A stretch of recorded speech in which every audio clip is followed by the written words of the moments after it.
Hello everyone, welcome to True Crime and Tarot. I am Natalie and today's case is based on Michaela Garecht. So Michaela Garecht was born on January the 24th, 1979. And Michaela was just 9 years old when she was abducted in Haywood in California in broad daylight at the corner of the Mission Boulevard and Lafayette Avenue. Michaela has been missing just over 33 years and she was 4 foot 8 inches. And her parents are named Rod Garecht and Sharon Murch. There is some sketches of Garecht's abductor where there is distributed, along with missing persons flyers throughout the San Francisco Bay Area within 24 hours of her disappearance, but the search effort was proved to be fruitless. Her case was featured in a national media, including profiles on the documentary series of Unsolved Mysteries. After the 2009 release of J.C. Dugard, who had been kidnapped in the Mayas, California, and held captive by Philip and Nancy Garrido for nearly 2 decades, renewed interest was brought to Garecht's case, and Gary was interviewed regarding Garecht's abduction in 2012. And Wesley Shermantine, a convicted serial killer who had committed various murders with his accomplice Lauren Herzog, was known collectively as the Speed Freak Killers, that was brought to the attention of the law enforcement that original sketches of Garecht's abductor bore a striking similarity to Herzog, who had committed suicide while on parole from prison in January 2012. There was a bone fragment that was discovered in one of Herzog and Shermantine's disposal site that was thought to be of Garecht. There was some DNA profiling that was completed then in late 2012 that proved that they was not hers. And on December the 21st, 2020, 32 years later after the abduction of Garecht, David Emery Mischt was charged then with her abduction and her murder. So this is a timeline of the abduction. So Michaela was abducted at approximately 10:15 a.m. on Saturday the 19th November 1988, and she and her friend Katrina Rodriguez had left her home at 10 a.m. and rode their scooters to the Rainbow Market that was 2 blocks away to purchase some food and some sodas, and the girls had left their scooters by the front door, which now is a side door. As they went inside the store, upon leaving the store, the 2 girls had started walking home, forgetting completely about their scooters. And when they had realized they'd forgotten them, they turned back to where they had left them. However, they saw that one scooter was not where they had left it. So they had noticed that the scooter had gone missing, and Michaela then spotted the scooter that was further down the market parking lot at this time. So it had been placed near a parked car.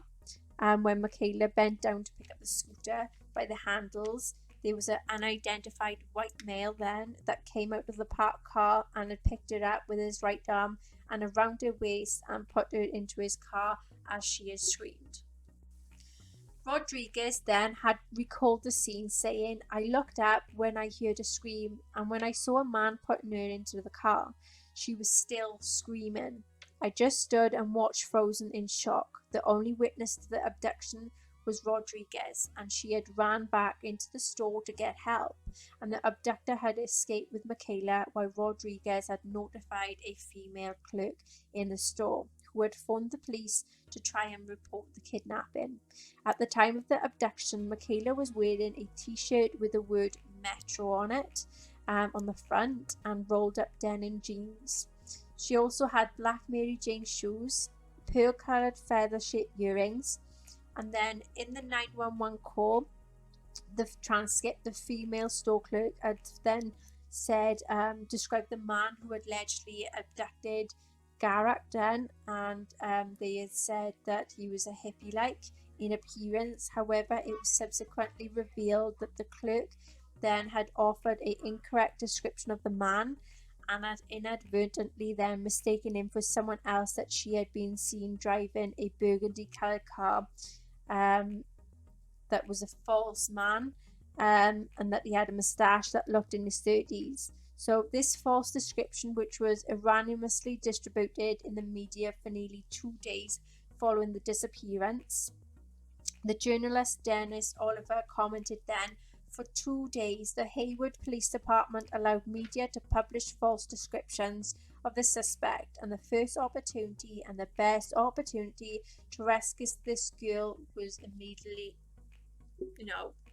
ruined, basically. The dispatcher then took some information from the wrong person, and from there on out, communication just went and being wrongly handled. And it was correctly in a crucial first 24 to 48 hours of the disappearance. So Rodriguez, the sole witness to the abduction, described Michaela's captor as a white male in his 20s. The most distinguishing characteristic was that he seemed to have severe acne or has some pocket marks on his face, that he had shoulder-length hair, dirty blonde, and he was around 6 feet and slender build. The witness described him as having fox-like blue eyes and wearing a white t-shirt.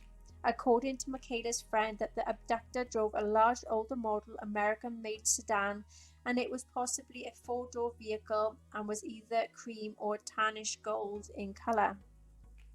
The car may have had cement splatters on the side and lights set into the rear bumper. The front bumper was battered and the vehicle had appeared to be run down, and it may have previously been in an accident. And also the car was left seen speeding south on Mission Boulevard towards nearby Union City in California with Michaela inside. The initial search efforts, Michaela's kidnapping, then led to one of the most extensive police investigations by the Hayward Police Department, and they received 5,000 tips in the first year alone. In the days following Michaela's abduction, the police and the Federal Bureau of Investigation searched hillsides, parks, and populated areas in southern Alameda County by the helicopter and the airplane. Forensic inspection of Michaela's scooter then yielded some fingerprints from an unknown source, which law enforcement believed that may have belonged to Michaela's abductor. And on November the 30th in San Francisco, 49ers quarterback Joe Montana made a public plea for the safe return of Michaela. The majority of the tips submitted occurred within the first month of Michaela's abduction, as it was reported by the San Francisco Examiner that approximately 4,000 tips had been received by late December in 1988. And in this December report, an officer from the Hayward Police Department commented, "The only way we are closer to finding out what happened is that we have eliminated so many leads in this case. But as for knowing who did it or why or what happened to her, we are no closer." A reward fund of over $70,000 was posted at the first time for anyone who could provide any information on Michaela's whereabouts at the time of the kidnapping.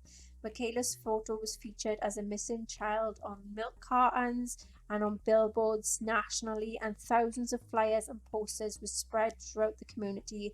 Within a day of her disappearance, the family and volunteers had distributed 42,000 missing persons flyers.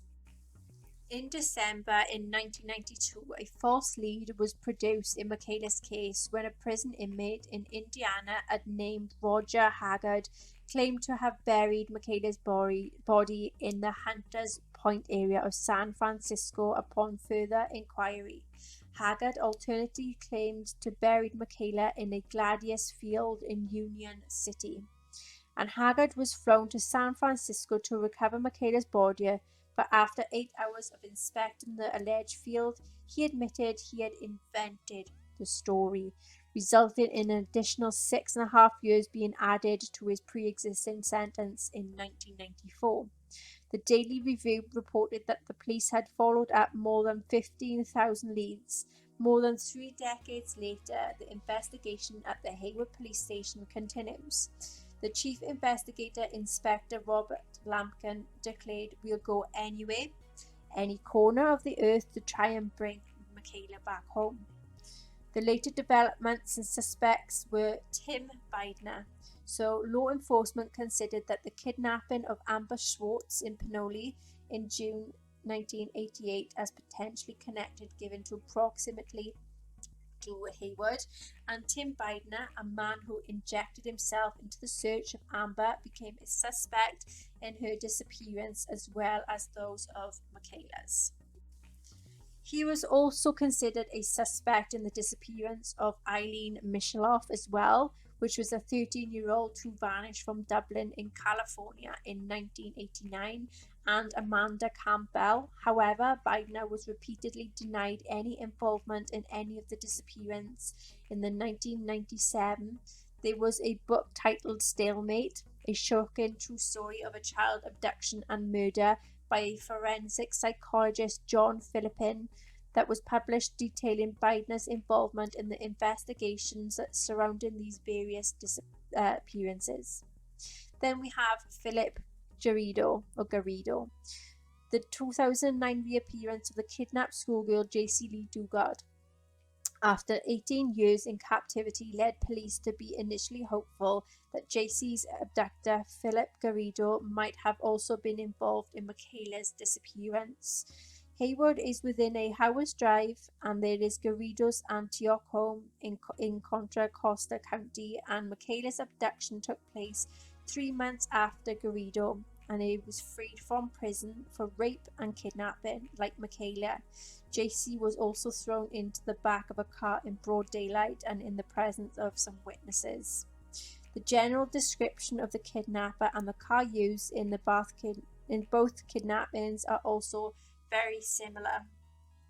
The Haywood Police Department conducted an extensive investigation into the Garridos, and there was no evidence linking them to Michaela's case. The connection did, however, propel Michaela back into the national and international attention and had brought forth new leads.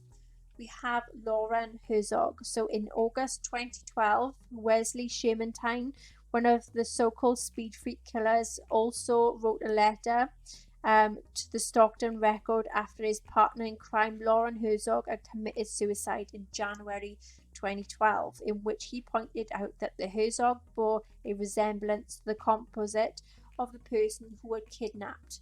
That was Haywood girl. Shermantine and Herzog, who were apprehended in 1999, are suspected in having committed up to 19 murders in Northern California, and also commenting then on the likeness of Herzog brought to Michaela's kidnap that witness Rodriguez commented, "I thought then and I think now that he could be the kidnapper, and I think there are features that look very much like the man. It seems like a very strong lead." At Shermantine's direction, the law enforcement had begun excavating an abandoned well in a rural excavating place in Leiden, California in February 2012, where Herzog and Shermantine disposed all of their victims. Thousands of bone fragments belonging to 5 different individuals were recovered from the well, and there were some of which were believed to potentially belong to Michaela. However, the DNA profiling completed later that year excluded Michaela as a possibility, as the bones were believed to be one of hers that was determined to be those of a 19-year-old Kimberly Billy, who had disappeared in 1984, and in January 2013, further excavations of an abandoned wells in the area were completed, but yielded no further remains. In 2015, a legal motion was filed by an attorney, Mark Garagos, on behalf of the detective, who was informed by the Sandro Quinn Sheriff's deputy that a pair of Mary Jane shoes was actually discovered in one of the Leiden wells that bore similarity to the shoes Michaela was last seen wearing. And according to all the detectives, Sandro Quinn police refused to show him the shoes, both physically as well as in the photographs, and as March 2015, the shoes had not been examined by the Haywood Police Department. We have David Misch now. On December the 21st, 2020, the Haywood Police Department, along with the FBI, announced the arrest of David Misch for the kidnapping and the murder after he was linked to the crimes by a fingerprint. He is currently in prison since 1989 for the murder and on trial for the murder of two women in the 1986 by the Fremont Police Department. So that's what I could get from this case and online. So I decided to do a tarot card reading on this case, and there is 4 specific questions I asked. So number 1, what happened to Michaela? 2, who was involved in a kidnapping? 3, where is Michaela now? And 4, what is the final outcome to be for Michaela's case? What happened to Michaela Garecht? We have reversed 6 of Pentacles. Someone had took advantage of Michaela. They kept asking a lot of things from Michaela. There was someone who did a lot of taking and not a lot of giving in this situation. Reverse 4 of Wands. There was a breakdown in a family situation, bringing a lot of upset to Michaela's family. King of Cups. There's a man who had a lot of emotions. There is a calm approach that they used in a situation. There was boundaries that was put in place, and also he was very smart, and this man also could be a father figure. The Magician. Everything that this male wanted had come to reality. There may have been a ritual involvement. There was good and bad that was happening. Reverse 2 of Pentacles. There was a lot of struggles and stress that got the best of Michaela. She was left to feel alone. Reverse 3 of Cups. Michaela was left alone and was isolated. There was involvement of a third party involvement. The Sun. There was some happiness but going through a tough time, gaining some confidence. There may have been a marriage, or this male was married, and there may have been involvements of a pregnancy. Queen of Pentacles. There's a woman that has a full-time job that gives a lot of support, who give generously and give some sense of security that had some involvement. Ace of Cups. There was a lot of love, there was a pregnancy, and there was a lot of happy emotions and new opportunities. King of Pentacles. There was a male who had a lot of arrogance, who was also very confident, also may have been a business owner that was also involved. 7 of Cups. There was a lot of opportunities and also choices that was needed to be made. There was a lot of overwhelmness and wishful thinking. There was plans for the future, but knowing in reality it might not happen. 7 of Swords. There was some trickery and getting away with what they had done. There was some sneaky behaviour, and they got off with whatever they had done. There was having to face someone and trying to get over it. 10 Pentacles. There was a completion and there was an accomplishment. There was a stable home environment which had a very successful long-term feelings about it. There was also a successful long-term relationship as well. There was a foundation for a future success. There's security and stability. Who was involved in the kidnapping of Michaela Garecht? We have 7 of Pentacles. So there was a lot of effort and energy to get long-term rewards, to see some great results. There was a lot of frustration, but trying their hardest to be patient with things. 8 of Cups. So the person had walked away with a sense of disappointment. They turned their back from something that was unfulfilling, that caused a lot of pain. 5 of Pentacles. There was financial loss and being in poverty and going through a very hard time. There's a sense of isolation and being alone, with a sense of no one caring. 7 of Swords. There is theft, betrayal, or being tricked. They tried getting away with what they'd done. They were very sneaky. They had a lot of secrets that may have felt very ashamed or embarrassed. They were very cunning, and there was a lot of getting on the verge of being found out. 2 Cups. There was a joining of 2 people that gave some peace of mind. There was some shared values. There was mutual respect, and they may have been a married couple.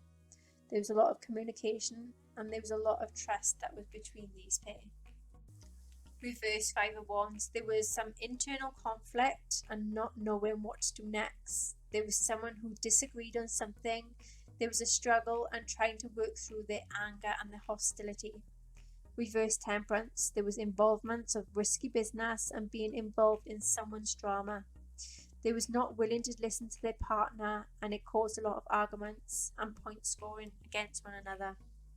Hierophant. There is some spiritual or religion involvements and made to honour family traditions. There was a joining of some type of religion or church. Ace of Pentacles, there was a new beginning. There was also a property, prosperity and abundance. Empress, there was a female who was pregnant, who was very lovely and nurturing, that had the sense of a motherly vibe, who was very supportive and very well cared for. Seven of Wands, there was a lot of frustrations and defensiveness. There was also challenges and having to fight for what they stand for. Something came to them as a surprise. They was confronting someone who posed as a threat. Reverse Ten of Pentacles, there was things that was done but never feeling very satisfied with what they have done. There's a relationship or marriage that was on the rocks and something was at risk. Hermit, there was to be taking that one step at a time. There was a lot of evaluating their priorities. There was loneliness and being unattached. There is having some alone time. Reverse Queen of Swords, there was a woman who allowed their emotions to rule her heart before her head. There was the sense of someone that was very much dominating, that caused a lot of negative effects, that made her to be very cold-hearted and resentful, being very bitchy and isolated from people. Reverse Ace of Cups, so there was exploring oneself in private and keeping feelings to oneself. There was withheld emotions for fear of being hurt.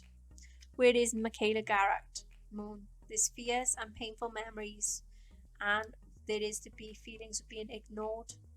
They've been slowly creeping up and making their fearfulness and anxiousness. There's a lot of emotions and deceiving oneself or others. There's the need to release. Four of Cups, there's an invitation or opportunity that's coming in that is to be turned away or saying no to someone. There's a sense of boredom and nothing interesting to do. There's a lot of avoidance. Seven of Swords, there's a betrayal. Someone tried getting away with something and was very sneaky and cunning. There's shame and embarrassment and got away with whatever they happened to do to Michaela. There is plans, hopes and also wishes. Verse 5 of Cups, she suffered some personal setbacks and disappointments. There's feelings of being a failure. There's feelings of being afraid. Also feelings of being guilty and also ashamed. Reverse Six of Wands. There's something which is being kept quiet and kept to oneself. There's uncomfortability of receiving public recognition and praise. She's lacking confidence and is very timid and very nervous. She's being neglected and punished. There's a lot of disputes and there is selfishness involved. Empress, there's a female energy that could be Michaela or another female that's pregnant, or who was pregnant, that is a motherly figure that may be living near forestry, a lake or a mountain.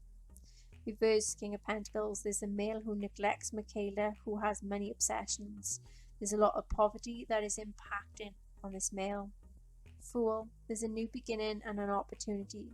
There is taking that leap of faith. There is to be fears and anxieties to be left behind. Nine of Wands, this feeling of needing to be strong and resilient and being persistent and being ready to do whatever it takes to do whatever they need to do. Someone tried to make things very difficult for Michaela or go against her due to some jealousy. Reverse Eight of Wands, so there is wanting to charge into something, but thinking a lot about it first in case they make a mistake or there is a poor decision. There is some impatience and frustrations involved. Four Swords, there is either a death or taking time out to rest due to some conflict and stress or a sickness or illness. Reverse Ace of Pentacles, there is hesitancy and risk due to lack of plans. Things are going to be falling through, so to speak. Two of Wands, there's a plan of action and planning ahead. There's also a overseas travel or further education. There's choices whether to stick to what she knows or to try and leave the familiarity. Was the final outcome to be for Michaela Garecht's case? We have the reverse Hierophant. So there is to be guided to follow Michaela's own path and not to follow others. She no longer needs anyone's approval. She's to be ready to go her own way. She's to be running on autopilot, and there is to be running with authority and say how she feels. Reverse Seven of Pentacles. There is to be stop investing in something or anyone that no longer sees any success in. There's to be a realization of something that is not worth anyone's time. King of Cups. There's a male who is very gentle, emotional, that can be shy, but can try to control their emotions, put boundaries in place, and is very level-headed about things. This is a fatherly figure. Ten of Pentacles, there's an accomplishment and there is a stable environment and there is to be success for something that is long term. There is to be security and stability regarding a family. Two Pentacles, there is to be juggling priorities and responsibilities. There's to be coping with demands and being very patient and flexible regarding this family. Judgment, there is to be rising above someone and realizing she deserved better. There's to be a major life change and there is to be put in the past behind her. Reverse Ace of Cups. So there is to be exploring oneself in private and keeping feelings to themselves. King of Swords. There is to be confronting someone that there is involvements of power, of authority. There is to be gaining clarity and some truth. There is to be get into the heart of the matter. Queen of Pentacles is a female with a job that also is a nurturer and contributes to the family. She is stable and independent, that she has involvements that is very professional and domineering. Reverse Two of Wands. There is to be some adjustments coming in. There's a lot of reluctancy about going out into the unknown territories. Reverse Justice. There is something that ain't morally right. Someone ain't to take any responsibility for their actions. There is legal matter involvements. Strength. There is to be determination to overcome obstacles. There is overcoming fears and having courage. Okay then, so that is the case of Michaela Garecht and the tarot side of it. If anyone enjoys my videos, please like, share, subscribe and hit that notification bell. And if there's any other cases you would like me to go and work on and do tarot cards on, feel free to comment in the comment section below. Until next time, take care.